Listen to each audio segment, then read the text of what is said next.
자, 여기 오늘 본문에는 38년 된 병자가 나음받은 말씀이 기록되어 있습니다. 이 38년 된 병자가 고침받았다는 것은 오늘 우리의 치료를 얘기하는 것이죠. 한번 1절부터 한번 보겠습니다. 자, 우리 1절 말씀 시작. 그 후에 유대인의 명절이 되어 예수께서 예루살렘에 올라가시니라.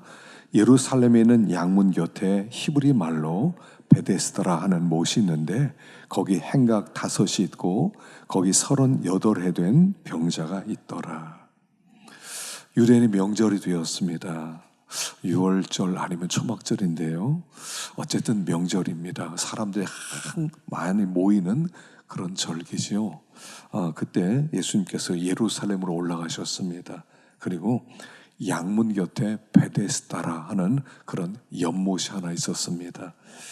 거기 행각 5이 있고 거기에 많은 병자들이 있는데 38년 된 병자가 있었다. 이렇게 기록하고 있습니다. 이 베데스다라는 것은 아시는 것처럼 히브리 말로 베데스다는 베드는 집이라고 그랬죠. 베들레헴 할 때도 떡집 할 때 집입니다. 그리고 뒤에는 헤세드, 베드와 헤세드를 합치면 베데스다 이렇게 돼요. 그래서 자비의 집, 사랑의 집 이런 뜻이죠. 거기에 행각 5이 있는데 많은 병자가 거기에 몰려들었습니다. 근데 38년 된 병자가 있었어요. 그러니까 주님께서 이 베데스다로 올라가셨어요. 오자마자 명절이 되면 사람들의 마음에 막 들뜰 때입니다. 사람 구경도 하고요, 또 물건도 사고요, 할 일이 많습니다. 근데 예수님은 가장 병든 사람, 아무도 찾지 않는 그곳으로 찾아가셨다 하는 것입니다. 그리고 그 중에서 제일 오래된 사람, 제일 소망이 없는 38년 된 병자를 찾아가셨습니다. 그를 고쳐주시는 말씀이 나와요. 이 38년 된 병자는 어떤 사람이냐? 지금 여기에 보면 이 요한복음은요, 암호가 많아요. 그 암호를 알아야 되는데 여기 보면 행각 5이 있어요. 행각 5. 그러니까 그 당시에 행각 5이 있었다, 이걸 설명하는 게 아니라 행각 5은 모세오경을 상징하는 행각이에요. 창세기, 출애굽기, 레위기, 민수기, 신명기. 그래서 율법 붙들고 사는 사람들의 모임, 그곳으로 가셨다 하는 것입니다. 자, 거기에 38년 된 병자가 있었다. 38년이라는 것은 뭐냐면 이스라엘 백성이 광야에서 2년 동안에 들어갈 수 있었는데 그들이 가나안 땅에 들어가지 못하고 38년 동안 방황하죠. 그래서 38년 동안 방황하던 사람들을 여기 예표적으로 이야기하는 거예요. 모세 율법만 붙들고 그리고 율법대로 살아서 구원을 얻으려고 하고 자유를 얻으려고 하고 정죄함이 없는 은혜를 얻으려고 했던 사람들을 대표하는 사람, 그가 38년 된 병자다 하는 것이에요. 예수님께서 그에게 찾아가셨어요. 소망이 없는 사람. 여러분 38년 동안 병들었으면요, 나을 수 없는 거죠. 절망적인 사람. 자, 여기에 보면 주님께서 여기에 주도권을 가지고 올라가셨다는 거예요. 구원이라고 하는 것은요, 우리로부터 시작되는 게 아니라는 겁니다. 그로부터 시작하는 거예요. 하나님으로부터 시작하는 거예요. 주님이 먼저 찾아가는 거예요. 우리가 주님 앞에 나와서 우리를 구원해 달라고 하는 게 아니라 주님이 주인공이 되어서 먼저 오셨다는 거예요. 구원은 그가 일하는 거예요. 그가. 구원은 나에게 달린 거 아닙니다. 내가 뭐 잘해야, 내가 뭐 의롭게 살아야, 내가 죄를 안 져야 그래야 구원을 받는 게 아니라 구원은 그분에게 달렸다는 거예요. 그가 오셔서 그가 선택하시고 그가 일으켰을 때 그가 고침을 받았다는 겁니다. 구원의 주도권은 하나님께 있어요. 구원의 주도권은 하나님께 있다는 거예요. 그래서 우리가 구원의 주도권이 하나님이 있기 때문에 내가 뭐 잘못해서, 여러분 구원은 나에게 달린 게 아니에요. 저로 자꾸 내가 의로워야 된다, 깨끗해야 된다, 율법적으로 살아야 된다, 그래서 구원받는다. 그러면요, 소망이 없어요. 자유가 없어요. 여러분, 예수를 믿으면 되는데 예수님이 모든 것을 다 하신 거예요. 제가 이런 예를 들었어요. 어떤 종이 길바닥에서 막 싸웠어요. 싸워서 한 종이 힘이 세가지고 다른 종을 죽였어요. 어떻게 때리다 보니까 죽었어요. 그러니까 그 죽은 사람의 집에 있는 종들이 한꺼번에 와서 이 사람을 끌고 갔어요. 그리고 광에 넣어두고, 네가 우리 집 종 죽였지? 너 내일 죽인다. 주인이 화가 나가지고 막 씩씩댔습니다. 광에 갇힌 종은 이제 죽었구나 그랬어요. 그랬는데 얼마 뒤에 보니까 자기 집 주인이 왔어요. 기다려라, 내가 주인 만나고 올게. 그리고 주인을 만나러 갔어요. 그리고 한참 무슨 얘기를 하는지 얘기하다가 그리고 나오더니 야 가자 그러더니 자기를 데리고 가는 거예요. 저 집 주인이 나 죽인다고 그랬는데 뭐라고 하셨길래 나를 순순히 내어줬습니까? 그러니까 아무 말도 안 해요. 그리고 나중에 얘기하는데 야, 너 죽을 거 대신 내 아들 보내기로 했다. 그렇게 말하는 거. 그게 구원이에요. 나는 사람 죽였어요. 내가 죽어야 돼. 근데 난 아무것도 안 했어요. 주인이 자기 아들을 대신 나 대신 보냈어요. 살리든 죽이든 알아서 하라고. 그리고 나 살려준 거예요. 이게 구원이에요. 여러분, 구원 얘기는 할 때마다 좋아요. 얼마나 좋아요. 나 같은 죄인 살려주셨어요. 여러분, 우리는요 양파 같아. 까고 가면 죄만 나와.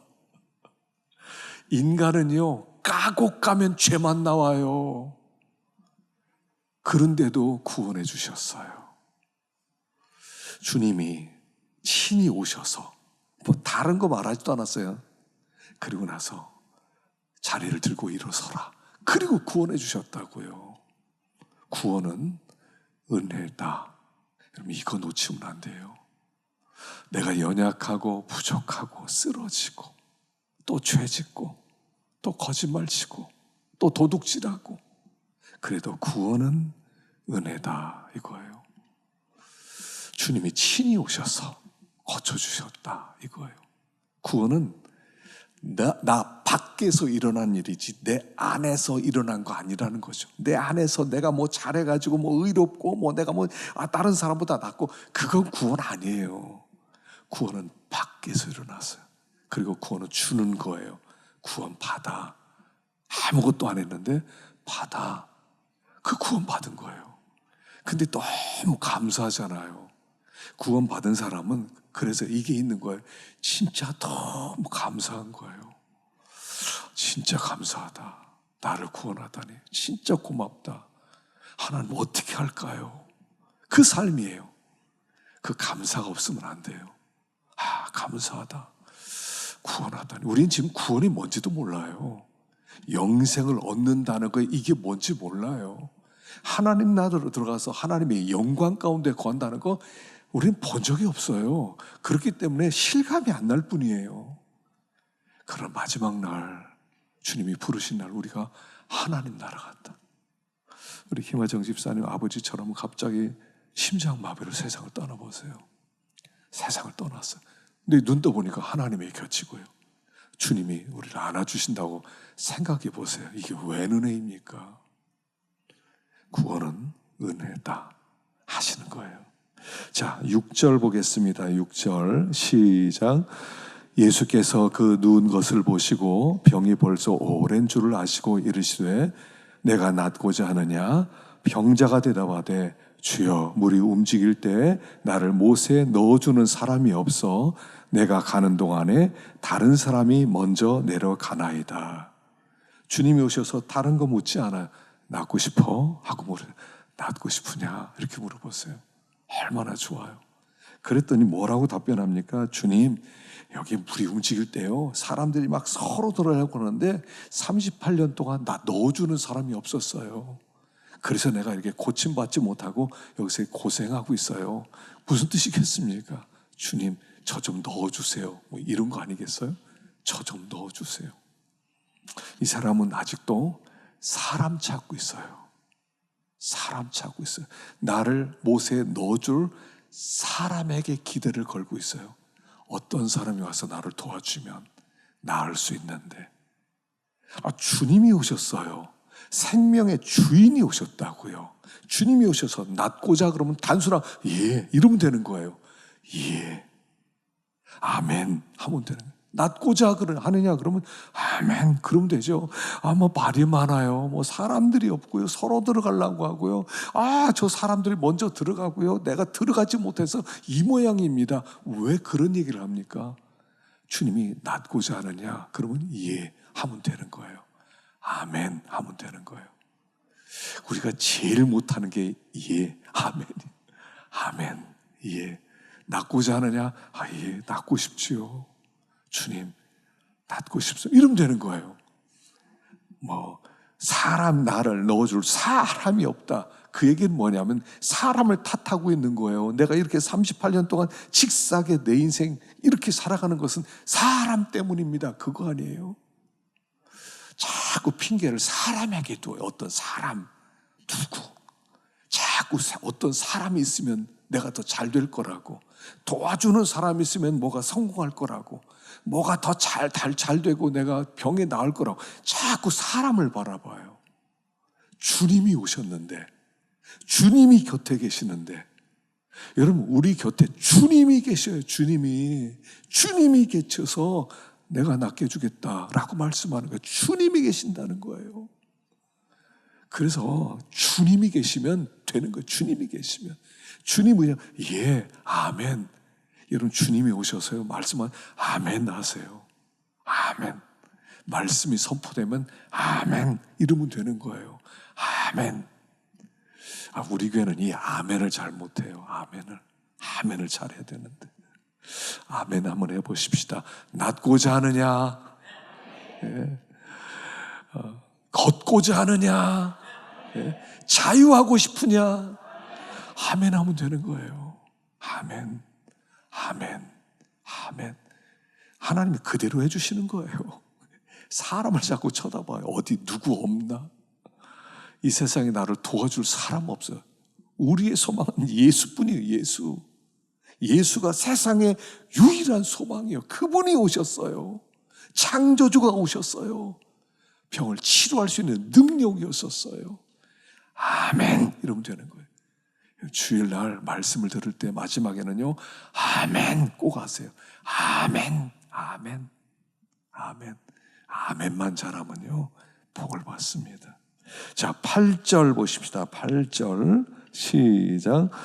예수께서 이르시되 일어나 내 자리를 들고 걸어가라 하시니 그 사람이 곧 나아서 자리를 들고 걸어가니라. 이날은 안식일이니. 주님이요 이렇게 야 고쳐줄게 이렇게 한 것도 아니야. 야 일어나 걸어가라. 일어나 자리를 들고 걸어가라 하고 말씀하시는 거예요. 그랬더니 그 사람이 곧바로 나와서 일어서서 자리를 들고 걷게 되었다는 겁니다. 주님은 말씀의 능력으로 오신다는 거예요. 말씀의 능력. 여러분, 말씀은 그 자체가 능력입니다. 어떤 말씀에는요, 몇 가지 능력이 있습니다. 맨 먼저 말씀은요, 창조의 능력이 있어요. 창조의 능력. 히브리서 11장 3절 여기 없는데 한번 히브리서 11장 3절 올려주실래요? 히브리서 11장 3절 읽어보겠습니다. 시작.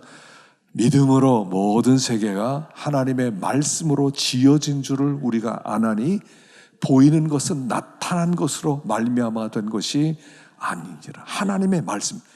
여러분, 말씀은요 창조의 능력이 있어요. 그 창조의 능력이 있어서 하나님이 세상 만들 때 도구로 사용하지 않았어요. 어떤 도구를 가져와서 이렇게 만든 게 아니에요. 도구 없이 말씀으로만 창조했어요. 빛이 써라. 그러니까 빛이 비춰지는 거예요. 하나님께서 모든 만물을 말씀으로 창조하셨어요. 말씀으로. 짐승을 만들 때도 짐승아 있어라. 그러니까 짐승이 있는 거예요. 짐승 만들 때 막 하나님이 빚어서 이렇게 만들지 않았어요. 있어라. 그러니까 짐승들이 막 생기는 거예요. 새들아 날아가라 그랬더니 새들이 어디선가 날아오는 거예요. 이게 말씀의 능력이에요. 이 우주가 어떻게 만들어졌느냐, 아직도 이 천문학자들은요 그 풀지를 못해요. 아니, 이 많은 물질들이 어디서 갑자기 이렇게 나타나냐는 거예요. 우주에는 아무것도 없는데, 아무것도 없었는데 어떻게 어디서 빵 터져가지고 막 이런 것들이 이렇게 막 생겨났다는 거 아닙니까? 빅뱅이 뭐냐면요, 빅뱅이 한 점인 줄 알았더니 곳곳에 있는 각 점에서요 빵 터졌대요. 그리고 거기서부터 꽉 있었던 밀도가 막 엄청난 밀도에서 막 터지니까 막 이 물질들이 막 나오기 시작돼. 흙도 나오고 뭐 다 나왔다는 거예요. 다 거기서 나왔대요. 근데 어떻게 그런 일이 있었냐? 모른다는 거예요. 그건 하나님이 말씀으로 창조했으니까. 말씀은 창조의 능력이 있어요. 모든 만물은 하나님의 말씀으로 있어라 그랬더니 있는 거예요. 여러분, 이 말씀의 능력을 우리가 좀 알아야 돼요. 말씀의 능력. 그래서 존재하지 않았던 것을 존재케 하는 능력이, 없었던 것을 있게 하는 능력이 어마어마한 능력이죠. 놀라운 능력이에요. 두 번째는 이 말씀은요, 영혼을 살리는 능력이 있어요. 한번 베드로전서 1장 23절 한번 올려주세요. 베드로전서 1장 23절 읽어보겠습니다. 시작. 너희가 거듭난 것은 썩어질 씨로 된 것이 아니요 썩지 아니할 씨로 된 것이니 살아있고 항상 있는 말씀으로 되었느니. 거듭난 것은, 우리가 어떻게 거듭났어요? 썩어질 씨로 된 것이 아니라 썩지 아니하는 하나님의 말씀으로 우리의 영혼을 거듭나게 했어요. 우리의 영혼은 말씀으로, 말씀이 들어오는 순간 우리가 거듭났어요. 눈이 밝아지고 영적인 세계에 우리가 보여지게 되고 하나님을 알게 되고, 말씀이 들어오는 순간, 말씀이 들어오면요 놀라운 능력이 우리에게 주어집니다. 영혼이 살아나는 거예요. 그래서 전도할 때는 말씀을, 예수를 믿으세요, 구원을 받습니다, 말씀을 주는 거예요. 그 말씀이 들어가는 사람, 말씀을 받는 사람들 다 거듭나요. 거듭남의 역사는 말씀으로부터 있는 거예요. 그래서 하나님의 말씀을 주실 때 말씀을 받아들이면 영이 살아요. 그래서 영이 살아나는 능력도 말씀에 있다. 자, 세 번째는 우리의 그 삶과 마음을 변화시켜요. 히브리서 4장 12절 한번 보십시다. 히브리서 4장 12절 시작. 하나님의 말씀은 살아있고 활력이 있어 좌우의 날선 어떤 것보다도 예리하여 혼과 영과 및 관절과 골수를 찔러 쪼개게 하며 또 마음의 생각과 뜻을 판단하시나니. 하나님의 말씀은 살아있어요. 운동력이 있어요. 그 말씀이 들어가면 우리 심령 가운데 막 찾아 들어와서 우리 마음속에 있던 그런 문제점들을 지적하고 책망하고 깨닫게 하고 돌이키고 회개하게 만들고, 그래서 이 말씀이 들어가기만 하면 사람을 막 변화시키는 거예요. 삶을 변화시키고, 그리고 죄를 회개하게 만들고 하나님께 돌아가게 만들고, 이게 다 말씀의 능력이라는 거예요.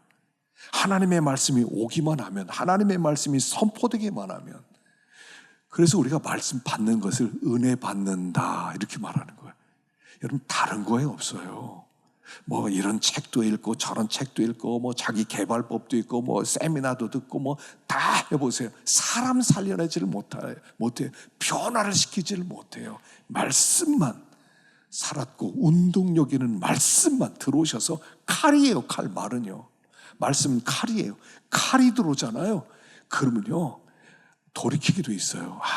이거 죄이구나. 나 이렇게 살면 안 되는데, 내가 이건 버려야 되겠다. 이건 말씀의 역사예요. 내가 결심한다고 해서 되는 게 아니라, 말씀이 들어오면 그 말씀이 도려낼 건 도려내고 내 삶을 변화시키는 능력이 있다는 거예요. 말씀이에요. 소망은요 말씀밖에 없어요. 네 번째는 삶의 방향을 인도하는 능력이 있어요. 시편 119편 105절 봅시다. 시편 119편 105절 시작. 주의 말씀은 내 발의 등이요 내 길의 빛이니이다. 말씀은요, 내 등에, 내 발의 등이고 내 길에 빛을 비춰주세요.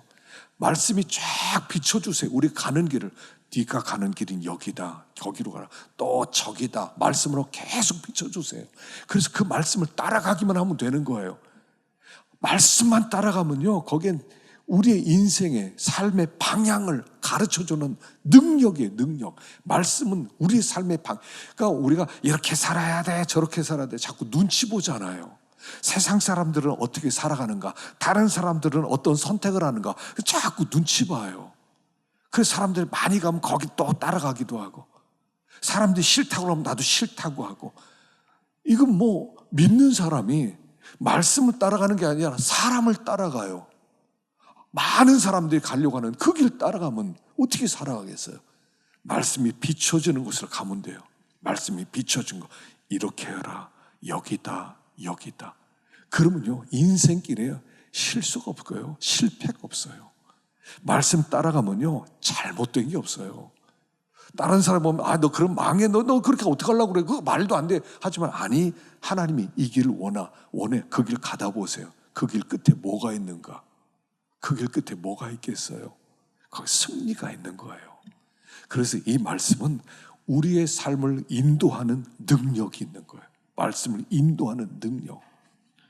마지막 5번째는요, 치료하는 능력이 있습니다. 시편 107편 20절 읽어봅시다. 20절 시작.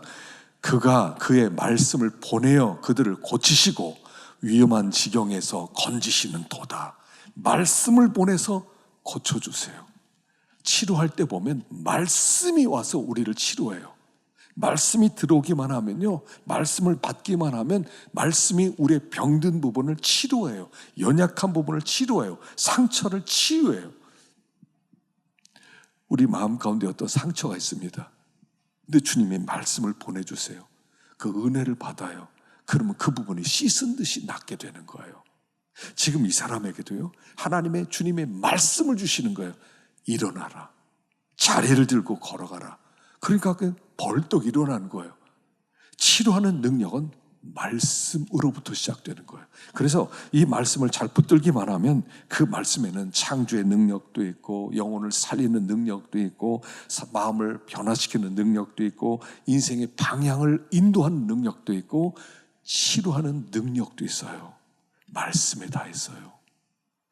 말씀을 붙드십시오. 하여간 다니엘 기도 이렇게 자꾸 보내는데, 하여간 꼭 읽으시고요, 5분 동안만 그대로 읽고 기도하세요. 자꾸 기도하세요. 그리고 은혜 받으면 그때 변화가 일어나기 시작해요. 내 삶의 길이 정해지기 시작해요. 심지가 견고해지기 시작해요. 마음의 상처가 싸매지기 시작해요. 사람이 변화되고 놀라운 하나님의 능력을 체험하게 돼요. 말씀에 있어요. 하여간 말씀을요, 놓지 말고 말씀을 읽고 암송하고 또 묵상하고 또 쓰기도 하고, 하여간 말씀만 놓지 않으면 잘못된 길로 가지 않는다. 말씀만 붙들어라. 지금 주님이 말씀을 주시는 거예요. 일어나 내 자리를 들고 걸어가라. 그러니까 말씀이 역사에서 벌떡 일어서게 되는 거예요. 그래서 치료하는 능력이 있게 되는 거예요. 자, 그리고 나서 14절에 주님이 이렇게 말씀하십니다. 시작. 그 후에 예수께서 성전에서 그 사람을 만나 이르시되, 보라, 내가 나았으니 더 심한 것이 생기지 않게 다시는 죄를 범하지 말라 하시니. 자, 일어났습니다. 치료받았습니다. 회복되었습니다. 거듭났습니다. 그리고 나서 거듭난 후에 죄범하지 마. 더 심한 것이 생길 수 있어. 죄범하지 마. 그러니까 거듭난 다음에는요, 새로운 삶을 살아가라는 거예요. 거듭난 다음에는요, 옛날처럼 살지 말라는 거예요. 완벽하게 살라는 얘기가 아니에요. 너 그렇게 못 살면 너 구원 못 받아, 이렇게 말하는 게 아니에요. 구원 받았어요. 하나님의 은혜로 구원 받았어요.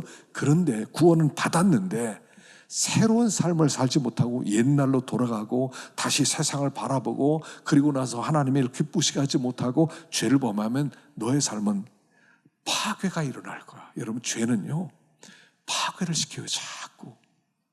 관계를 깨뜨리고요, 내 마음의 평안함도 깨뜨리고요, 기쁨도 깨뜨리고 다 깨뜨려요. 이 깨진 상태, 이게 더 심한 거예요. 지옥 들어간다 이런 게 아니에요. 근데 믿음으로 사는 사람이 하나님을 만나서 모시면서 복된 삶을 살아야 되는데 그걸 누리지 못하는 상태, 이게 더 심한 거예요. 나만 손해라는 거예요. 예수 믿고 까짓 대충 살지, 천국 가게 됐으니까 적당히 살아. 한번 살아보세요. 삶이 어떻게 엉망이 돼가는가. 엉망이 되기 시작해요. 마음의 평안함이 없고요, 몸의 건강도 사라지고요, 인간의 관계가 다 깨지고요, 내 마음 가운데 아주 낙심한 상태가 돼버리는 거예요. 예수를 믿는데 왜 그래요? 죄 짓는 걸 멈추고 이전 삶에서 또 벗어나야 돼요. 벗어나야 돼요. 자, 여기 죄를 범하지 말라, 다시는 죄를 범하지 말라 그랬어요. 그러면 이제부터 내가 죄를 안 져야지, 절대로 죄 안 져야 되겠다, 그렇게 하라는 게 아니에요. 사람은요, 죄를 지을 수밖에 없어요. 인간은 불완전해요. 불완전하기 때문에 생각하는 거라든가 행동하는 거라든가 계획하는 것에 항상 악이 있어요. 악. 그래서 죄 짓는 것을 우리가 벗어날 길이 없어요. 그럼 어떻게 우리가 죄로부터 벗어날 수 있어요? 죄 짓지 마라, 너 완벽해져라. 주님은 완벽해져라고 한 적이 없어요. 이게 완벽하라는 뜻이 아니에요. 우리는 죄 지을 수밖에 없는데 죄 짓지 않기 위해서는 이제부터 주님을 더 가까이 하라는 거예요. 주님을 자꾸 더 가까이 하세요. 죄 안 져야지, 나 거짓말 안 할 거야, 난 지금부터 사람 미워하지 않을 거야, 내가 도둑질하지 않을 거야, 내가. 그러면요, 더 죄 짓고 싶어요. 대신 주님을 더 가까이 하세요. 좀 더 주님을 더 가까이 해야겠다. 내가 좀 더 성경을 가까이 해야 되겠다. 내가 조금 더 성도들과 교제를 좀 해야 되겠다. 내가 좀 더 기도에 좀 힘써야 되겠다. 내가 좀 더 하나님이 기뻐하는 일을 좀 해야 되겠다. 그래서 여러분, 이 삶의 습관이 굉장히 중요합니다. 여러분, 루틴이 굉장히 중요해요. 루틴. 여러분, 어릴 적부터 신앙생활하는 게 중요한 게 뭐냐면, 어릴 적부터 이 루틴을 잘 가질 수 있도록 만들어줘야 돼요. 하여간 어릴 때 습관이 죽을 때까지 가요. 습관은 안 바뀌어요. 사람들이 나중에 하지요? 그게 내 습관 바꾸겠다는 거예요. 사람은 습관대로 살아요. 좋은 영적 습관을 어릴 적부터 갖는 게 좋아요. 어릴 적부터 예배에 맨 드리고 예배 떠나지 않고 모든 예배는 드린다. 어릴 적부터 그 습관 가지면요, 그 습관대로 살아가는 거예요. 어릴 적부터 봉사하고 헌신하는 습관을 가지면요, 죽을 때까지 헌신하고 봉사하는 거예요. 어릴 때 루틴이 계속하는 거예요. 여러분, 기도할 때 어떻게 하세요? 새벽에 기도할 때 이렇게 말씀을 이렇게 맥시인 말씀으로 은혜 받고 그 다음에 기도해요. 기도도요, 루틴이 있더라고요. 했던 대로 가요. 했던 대로. 그래서 그 습관대로예요. 주일 말씀 들은 걸. 그래서 맨 처음에 제일 중요한 게 뭐라고 그랬죠? 십자가 기도하라고 그랬죠. 구원해 주신 은혜, 처음 사랑. 이게 무조건 첫 번째 있으라는 얘기예요. 하나님, 나 같은 죄인 구원해 주셔서 감사합니다. 하나님, 처음 사랑을 회복하고 사랑 안에 거하게 해주세요. 그 기도가 제일 중요하다는 거예요. 그 다음에 말씀 은혜 받은 걸 묵상하는 순서대로 첫째, 둘째, 셋째, 이걸 가지고 기도해야지. 또 성경 암송도 좋아요. 저는 암송 구절을 이렇게 늘 써놔요. 늘 써놓고. 예전에는 하루에 30절씩 암송했는데 지금은 그렇게 못하겠더라고요. 일주일에 그냥 한 20절 정도 정해놓고 계속 암송해요. 그 한 30분 정도 암송하면서 또 그걸로 기도해요. 이게요, 루틴을 따라가요, 사람이. 그 루틴이 없으면 기도 오래 못해요. 기도를 이렇게 집중적으로 오래 하려면 그 루틴이 정해져 있어야 돼요. 그래야 기도를 이렇게 시작부터 쭉 갈 때 기도 마치면 2시간이다, 이게 나오는 거지. 그 루틴이 없으면 기도 못하고 이 횡설설 이랬다 저랬다 하고 여기 갔다 저기 갔다 하고요. 에이, 그만두자, 이렇게 되거든요. 어릴 적부터 영적 루틴을 만들어주는 거예요. 이 부모의 역할이에요. 주일날은 예배당 가서 예배드리고, 그 다음에는 뭐 새벽에 일어나서 기도하고, 뭐 그 다음엔 하루 3번씩 뭐 성경 읽고, 저녁 때는 가정 예배드리고, 이게 루틴이 되면요 일생 그 길 가요. 많은 사람이 바보처럼 뭘 못하는 줄 알아요. 뭘 어떻게 생각하는 줄 알아요? 멍망으로 막 살아요. 그리고 뭐라고 그러냐면 나중에 내가 시간 되면 그때부터 할 거야. 못해요, 못해. 이미 내 습관이, 하나님 안 섬기는 습관이 굳어졌는데 어떻게 갑자기 바뀌어요? 그 루틴이 어떻게 바뀌어요? 안 바뀌지. 그 중간에 못 돌아온다는 거예요. 사람들은 자꾸 중간에 돌아갈 수 있다는 거예요. 나중에 시간 나면 그때부터 주님 잘 섬기겠습니다. 못 돌아간다니까요. 루틴이 돼버렸어요. 습관이 됐어요. 이 습관을 잘 들이는 게 중요해요. 하나님 앞에 11조 하는 습관도요, 11조 습관 안 가지면 죽을 때까지 못해요. 나중에 여유되면 하겠다, 못해요. 돈 많아도 못해요. 루틴이 돼버렸거든요. 안 하는 게 루틴이 돼버렸어요. 습관이 돼버렸어요. 그러니까 죽을 때까지 하나님 못 섬겨요. 일찍부터 경건하니까, 처음에 예수 믿을 때 진짜 예수 잘 믿는 사람을 만나는 게 중요하다는 거예요. 저 사람대로 한다. 저 사람 예수 잘 믿는데 저 사람만 따라가겠다. 막 그 사람이 새벽 기도하니까 그냥 따라가고, 막 헌금하니까 헌금하고, 그 다음에 봉사하니까 봉사하고. 난 나중에 초신자니까 나중에 이런 게 어디 있어요. 그 사람 그냥 따라가다 보면 그게 예수 믿는 생활인 것처럼 돼버려요. 그럼 이거 예수 믿는 생활이야. 죽을 때까지. 그럼 죄를 범하지 않는 삶으로 습관이 정해지는 거예요. 이거요, 무서운 거예요. 습관은 내가 만들지만 내 인생은 습관이 만들어가는 거예요. 죄를 범하지 말라. 그럼 죄 범하지 않는 습관을 지금이라도요, 죄 범하지 않는 습관을 지금이라도 만들어 가세요. 나중에 못해요. 점점 더 굳어지게 돼 있어. 사람은 그 습관이 굳어지게 돼 있어요. 중간에 뭐 변화되고 이런 거 없어요. 그러니까 좋은 습관을 일찍부터 들여야 돼요. 아이들에게. 제가 퓨전하면서 아이들에게 뭘 가르치는 줄 아세요? 11조 엄청 가르쳐요. 11조 니네 해라. 용돈 받으면 11조부터 떼라. 세배에서 돈 받으면 11조 떼라. 왜냐면 그때 습관이 안 되면 나중에 못 하거든요. 아이들에게 11조 하러 가르쳐요. 시간마다 가르쳐요. 시간마다. 그래야 교회가 살 수 있거든요. 하나님의 일이 살아나거든요. 11조 하나인데 교회가 어떻게 살아나요? 교회는 망하기로 했지. 좋은 습관을 자꾸 교회에 나오고 기도하고 찬송 부르고, 이 습관을 자꾸 들여주는 거예요. 이 습관을. 굉장히 중요한 습관이거든요. 그래야 죄를 범하지 않게 되는 거예요. 하나님을 가까이 하고 좋은 영적 습관을 길러줘서 믿음의 길을 가는 게, 그래야 다음 세대가 견고해지고 주님 손에 붙들려 쓰임받게 되는 거예요. 그래서 다시는 죄를 범하지 마라. 하나님 더 가까이 해라. 하나님 기뻐하는 일이라면 좌우를 가리지 말고 그 길을 걸어가라.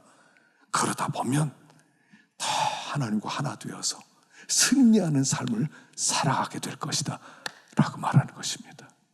그래서 우리의 삶에 하나님이 늘 동행하시고 또 하나님이 붙들어 주시는 승리하는 복된 삶 되기를 축원합니다.